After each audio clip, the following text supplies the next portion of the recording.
सरकार गठन कर माने एलायन्सत आमी थाकिम सरि सरकारथ' अखलेও बनाव पारे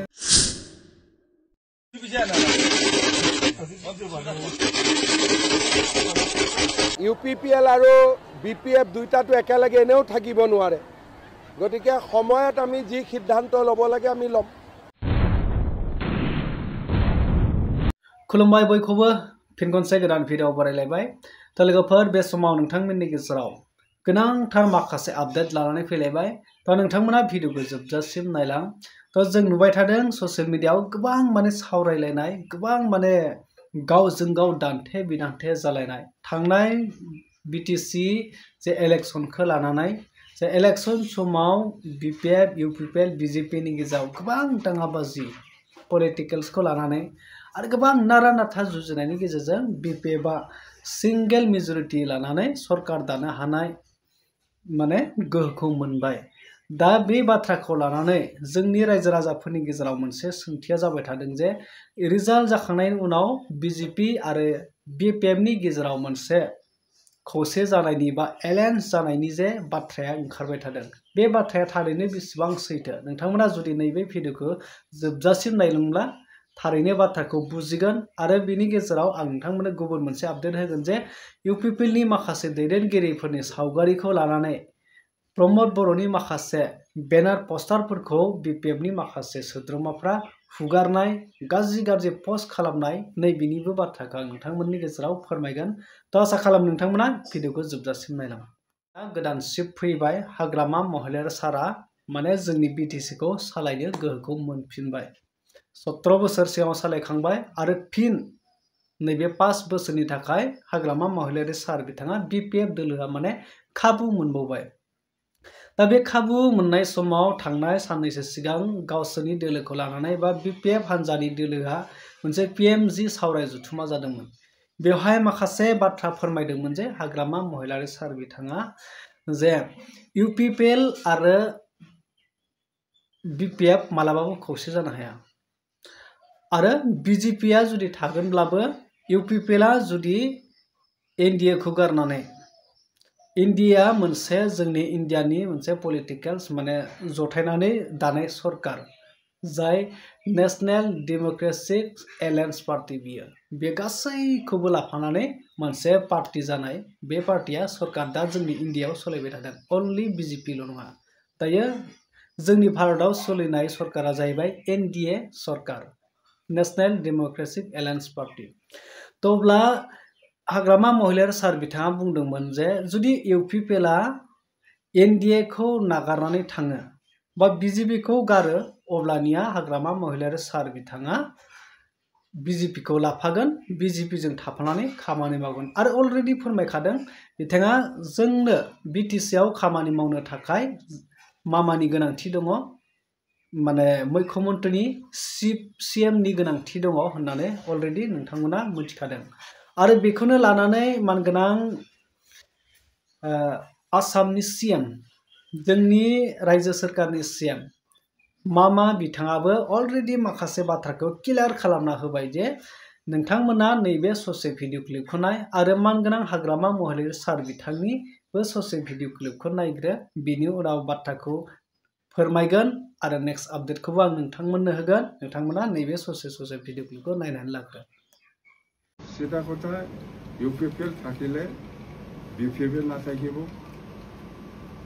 যদি UPPL বাদ দিব পাৰে তেতিয়া BPF BJP লগত এলায়েন্সত থাকি পেলাই কাম কৰিবৰ কাৰণে ইচ্ছা আছে আৰু থাকিব আৰু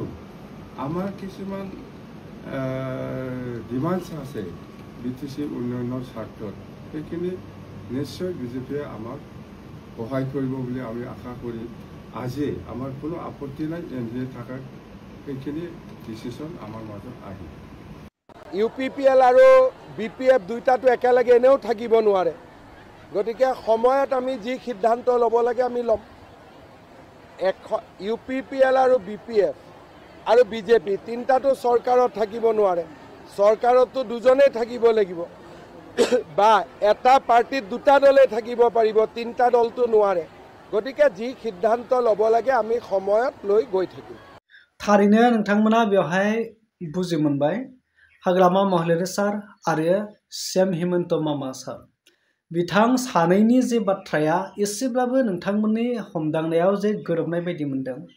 थांनाय इलेक्शन समाव जे बिजेपिखौ माने गारनानै हारसिं गेलेदों, इउपिपिएलखौ गारनानै हारसिं सिंगेल माने इलेक्शनखौ गेलेदोंमोन। नाथाय जेतिया रिजाल्टआ जाखांबाय, रिजाल्ट जाखांनायनि उनाव जेतिया इउपिपिएल पार्टिया ओरैबायदि गाज्रि अबस्थायाव जेनहैनो गोनां जादों, बे जेननायनि थाखाय रायजोफोरनि गोसोआव मोनसे डाउट जादों जे मोनसे सन्देह जादों माबा मोनसे बिजेपि आरो बिएपिएफनि गेजेराव इसिङारि सोमोन्दो दङ खोमा। आरो बेबायदि थानायखायनो दिनै इउपिपिएलआ दंफां दालाइखौ दानखानाय बायदि थारला गुगानो गोनां जादों आरो 7ताल' सिटखौ मोननो हादों। दा बे बाथ्राखौ लानानै गोबां बर' रायजोफोरनि गेजेराव मोनसे कुइसन जादोंमोन, सोंथि जादोंमोन, बिपिएफ आरो बिजेपिनि गेजेराव माबा मोनसे सोमोन्दो दङ। अब्ला नोंथांमोना नैबे सानैनि आपडेटखौ हाग्रामा महिलारि सार आरो हिमन्त बिश्व शर्मा सार बिथांनि जे फोरमायनाय बाथ्रायावनो नोंथांमोना एसेब्लाबो माने डाउट जानायखौ क्लियार माने बाथ्राखौ हमदांनो हानाय बायदि मोनबाय जे दा बिथांमोननि जे इसिङारि सोमोन्दो बे माने लासैनो रायजोफोरनि गेजेराव नुजागासिनो दङ। दिनै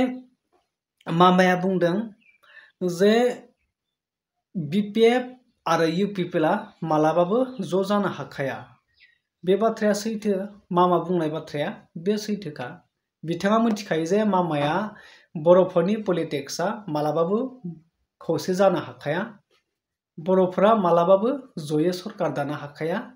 माने एना एनिया बर'फोरनि गेजेरावनो दंखायो। बे बाथ्राखौ माने मिथिखागौ मामाया। बेखायनो बे बाथ्राखौ क्लियार खालामना होखाबाय जे इउपिपिएल आरो बिपिएफ मालाबाबो खौसे जानो हाया। आरो बे मोनसे बाथ्राखौ बुंदों जे सरकार मोनसे जानो थाखाय मोनथाम दोलोबो ज' जानो हाया होनदों। नाथाय बे बाथ्रायाव नोंथांमोना साननानै नायदो, जाय इन्डियान गभर्नमेन्ट बेवहाय एनडिए सरकार, एनडिए सरकाराव मोनसेल' पार्टि नङा, बेसेबांबा खैजोनबा पार्टि लानानै दिनै एनडिए जादों। अब्ला दिनै मामाया नैबे बाथ्राखौबो माने बुंबाय जे आरो बेथ' बे थांबाय, थांनाय जे बिटिसिनि बिटिआरनि सरकारमोन मानब गेदेर प्रमद बर' सारनि, बे सरकाराव मोनथाम पार्टि ज' जानानैसो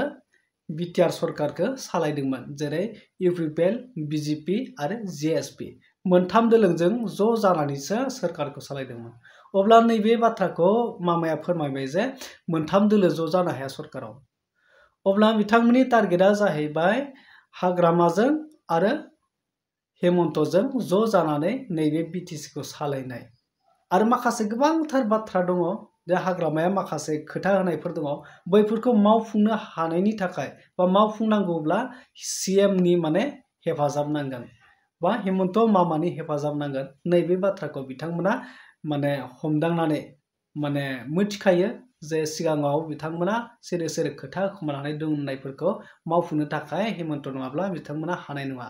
आरो हाग्रामा महिलारि साराबो क्लियार खालामखादों, जुदि इउपिपिएलआ इन्डियानिफ्राय गुगालाङोब्लानो माने बिपिएफखौ बा बिजेपिखौ लाफागोन। बे माने खाथां बाथ्रा, नोंथांमोना रोखा मोनथिखाबाय आरो। अब्ला बेवहाय जेबो गोनो गोथो साननांगौ गैया। फैबाय थानाय समाव नोंथांमोना बिपिएफ आरो बिजेपिनि गेजेराव ज' जानायखौ थारैनो नुखागोन। बेयाव इएमबो खोनानायाव इएमबो बिजेपिनिफ्राय होनो बा डिमान्ड खालामदों, बेखौबो होखानांगोन। जुदि बिजेपिआ आरो बिपिएफआ खौसे जायोब्ला, एलायन्स सरकार दायोब्ला बिजेपिनिथ' इएम नांखागोन बिजेपिनि खामानि मावनो थाखाय, बेखौथ' अलरेडि होखानांगोन। अब्ला नोंथांमोना बुजिबाय, बे सिङारि जायखौ जोङो सन्देह खालामदोंमोन रायजोफोरा, सिङाव माबा मोनसे जाखांनानै दङ होननानै, नैबे बाथ्राया दिनै नुजाबाय जे बिपिएफ आरो बिजेपिनि गेजेराव एलायन्सआ सिरि जाबोबाय थादों। बेसेबांबा गोबावनिफ्रायनो सोमोन्दोआ जाखुमाबोबाय थादों। दा नोंथांमोना नैबे बाथ्राखौ फोरमायबाय, नोंथांमोना बिनि सायाव मा बुजिखो नोंथांमोना जोबनायाव कमेन्ट सेक्सनाव थांनानै कमेन्ट खालामनानै फोरमाय। आरो नेक्स्ट आपडेट होनो नागिरदों। नोंथांमोना नुदों ससियेल मिडियायाव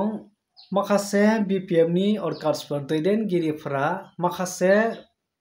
इउटुबारफोरा, जाय बिपिएफनि सापर्टारफोर इउटुबारफोर दङ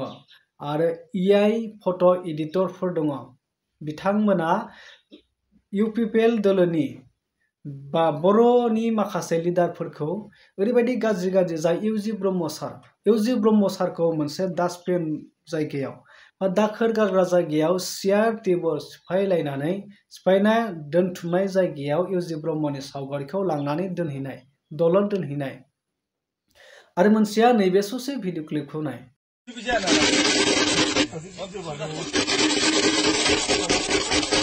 प्रमद बर'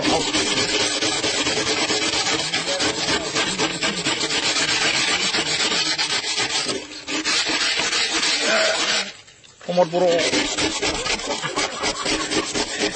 तालिबान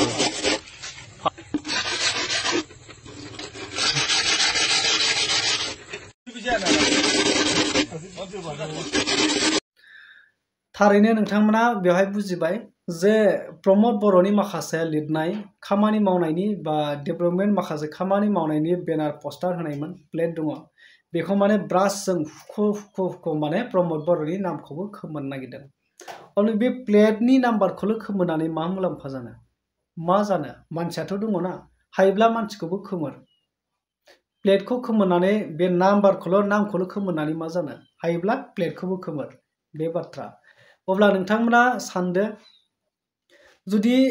बिपिएफ हान्जाया माने गावसोरनो जुदि बिराद सैथो लामाजों बा बिपिएफ हान्जायाल' बर' हारिनि थाखाय खामानि मावदों होनना सानना लादोंब्ला बा बिपिएफनि दैदेनगिरिफोराल' बर' जातिखौ फोथांनानै लाखिदों होननानै सानदोंब्ला इउपिपिएलआ जेबो मावाखै आरो गुबुन दोलोफ्रा जेबो मावाखै होनना सानना लादोंब्ला नैबे बाथ्राया बिराद गिदिर गोरोन्थि दिनै जोंनि बर' जाय पलिटिकेल पार्टिनि जाय वर्कार्सफोर थायो लानजायफोर थायो बैसोरनि माखासे रं दैदेननायावनो माने बिसोरनि गोरोन्थि लामाजों आवगायनायावनो दिनै गुबुन जातिफोरा सोलो मोनदों दिनै हेमन्त मामाया नैबेफोरबायदि दुर्बलखौ नुनानैनो बिटिसिआव देरहानो हायाखैब्लाबो बा एलायन्सआव गैयामोनब्लाबो दिनै एलायन्स जानो थाखाय माने खाबु मोनदों दिनै बिपिएफजों थाफानो थाखाय बिथाङा जरदार खालामदों मोनबाल' सिटखौ लानानैब्लाबो दा उपाय गैया दिनै हाग्रामायाथ' लाखानांसिगोन मानोना जोंनि बिटिसिनि बर' रायजो राजाफोरनि गोसोआव खालि नांगौ पलिटिकेल लिडारफोरनि गेजेराव खालि पावार नांगौ पावार मोनब्लानो जाबाय उनाव मा जागोन भबिष्यतआव मा जागोन प्रमद बर'आबोथ' माखासे गेदेरथार माखासे जौगालुफोरखौ मावबाय आरो 5 बोसोरावथ' बेसेबां मावबावनो जेसांखिनि मावनो हाथावना बेखौ मावबाय माने गोबां माखासे खामानिफोरथ' मावबाय बिथांमोननि मुंखौबोथ' एसे रायखांनांगोन ना इउजि ब्रह्ममोना एकाडेमि बान्था मोननाय आरो एबसुनिबो प्रेसिडेन्ट बारग' प्रेसिडेन्ट आरो राज्य सभानिबो एक्स एमपि आरो दा सोलिबाय थानाय आसाम सोरखारनि आसाम रायजो सोरखारनि केबिनेट मिनिस्टार बेखौबो एसे सनमान होनांगोन ना बेबोथ' बर'निनो सासे दैदेनगिरि बर'निनो सासे सोद्रोमा जाबाय जेला जायखि पार्टियानो जा जायखि दोलानो जा जायखि सोद्रोमायानो जा जे दोलो बिपिएफ इउपिपिएल जाय लिडार फैगोन बे साफ्रोमबोथ' बर'निफ्रायनो फैगोन बर'निनो दैदेनगिरि जुदि बेफोरखौ सनमान लानो रोङाब्ला बेफोरखौ सनमान होआलासिनो गावसोरनि पावारखौल' लुबैनानै गावसोरखौल' सैथो लामाजों थांदों होनना सानना लानाया जोंनि बर' रायजो राजाफोरनि गेजेराव माने पार्टिखौ लानानै बिराद गुलाय गुजाय खालामनाया बेनो बिराद गेदेर गोरोन्थि आरो दा नोंथांमोना बिनि सायाव गोबां बाथ्राफोरखौ माखासे बाथ्राफोरखौ बुजिखायो दा दिनै गाबोननि मुगायाव बयहाबो साननो हानाय गोहोआ बयहाबो दङ बयबो बुजिनो हायो बयबो फोरमायनो हायो दिनै जोंनि भारत हादरा मोनसे सुबुंखान्थि हिसाबै बयहाबो मोनथाय दङ बयहाबो साहस थायो सोरनिबा सायाव सोरखौबा गोरोन्थि नुदोंब्ला बाथ्रा बुंनो हानाय खर' दैखांनो हानाय बयहाबो मोनथाय दङ डेम'क्रेसि हिसाबै थ' अब्ला नोंथांमोना बिनि सायाव मा फोरमायनो सानो नोंथांमोना फोरमायदो थ' नेक्स्ट आपडेटआव लोगो मोनगोन बिनि सायाव गोबां बाथ्रा बुंनांगौ दंब्लाबो माने भिडिअआ बिराद गोलाव जायो नालाय नोंथांमोना नायजोबनाय नङा थ' नैबेखिनिखौनो नोंथांमोननो फोरमायबाय बिनि सायाव नोंथांमोना मा बिजिरनो सानो कमेन्ट सेक्सनाव थांनानै कमेन्ट खालामना फोरमायदो